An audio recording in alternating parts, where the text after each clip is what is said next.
is the third paper that I have laid, an update on funding of NGCDF from the National Treasury and Economic Planning. Honorable Speaker, because I have seen in our WhatsApp groups a spirited conversation elicited by the member for Embakasi East, who is also a member of the Budget and Appropriations Committee, and it's good because I see the chair NGCDF walking in. And I want to ask him to appraise himself with the paper that has been laid, to be able to appraise members on all the disbursements that have been done by the National Treasury as at now.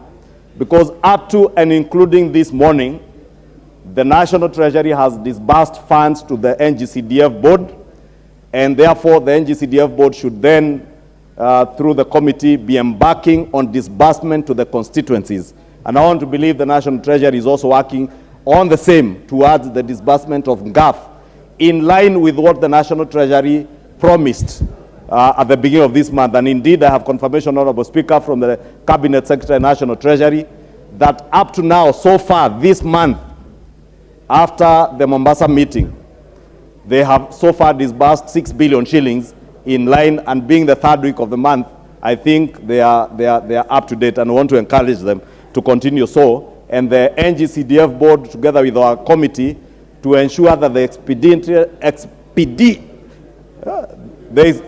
is expediency in the disbursement to the constituencies, so that our constituents are able to enjoy the services that they have been missing. With that, Honorable Speaker, I beg to lay all these papers. And Honorable Speaker, as I mentioned, Article 223 of the Constitution, Article 223 of the Constitution is usually the genesis of mega corruption in this country.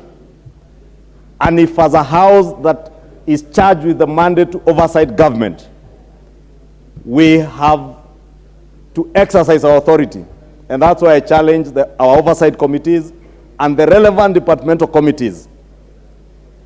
Some of the payments made under Article 223, and as is customary in this country, in the dying hours of any regime or towards every election, there is usually a sprint and a looting spree of government coffers. And the last election was no exception. The Ruaraka land scandal happened on the verge of the 2017 elections. Kenyans will be shocked by the level of impunity and theft. You know, Honorable Speaker, I see the member for Ruaraka telling me to go slow on Ruaraka, and I know he knows I don't mean his constituents. I mean the Ruaraka land school scandal that happened on the verge of the last elections in 2017. And I want to tell members that the last elections, 2022, was no exception.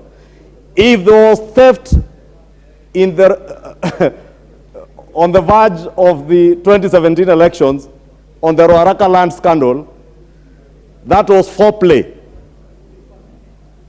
Real theft, real looting happened on the verge of the 2022 elections.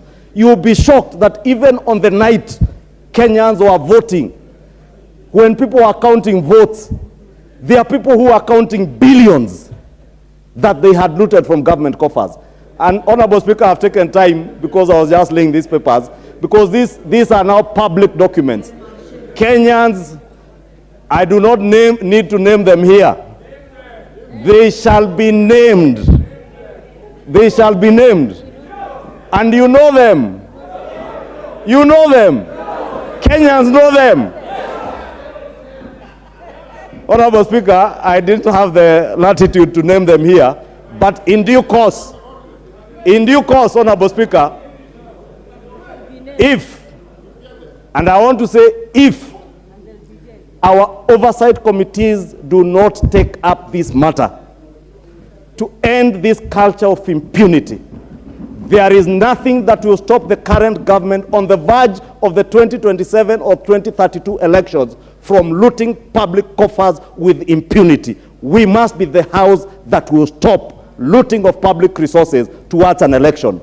And we must do it. And I said, if our oversight committees and our departmental committees don't take up this matter, rest assured, Mr. Speaker, Madam Speaker, you as faithfully, the leader of majority, on behalf of the people of Kikuyu and on behalf of the people of Kenya, I will ensure I spare no energy to expose those who looted this country on the verge of the 2022 elections with an abandoned impunity. I beg to lay, Honorable Speaker.